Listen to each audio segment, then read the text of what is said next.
Hey folks, so in this cheesy video, you are going to learn how to cut dovetails. If you really want to learn how to cut dovetails, I recommend you watch a video by Paul Sellers.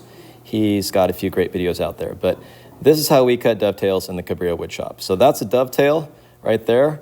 Aside from dovetails, I'm also going to show you how to cut finger joints, which is kind of an easier joint.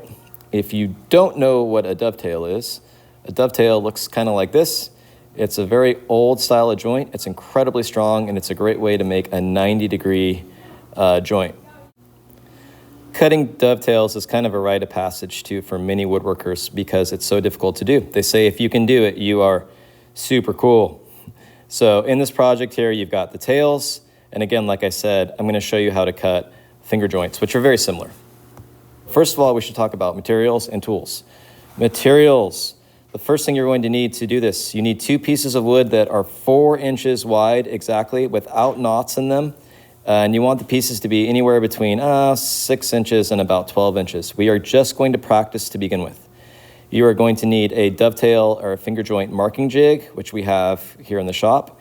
You'll need what's called a marking gauge. The marking gauge kind of moves around like that. You'll figure it out. You'll need a sharp pencil. I like mechanical pencils for this, but any sharp pencil will do. You need a knife, a sharp knife. They make special knives, but you can just use an X-Acto knife or a razor blade. That works out great. Dovetail marker. So we have these dovetail markers. It has a square side, and it also has a side that's at an angle.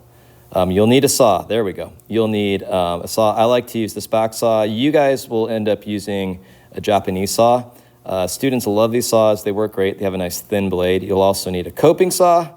You'll need a couple chisels, probably anywhere between 1 inch and about a ½ inch, depending on the tails you're cutting. And you are going to need a mallet.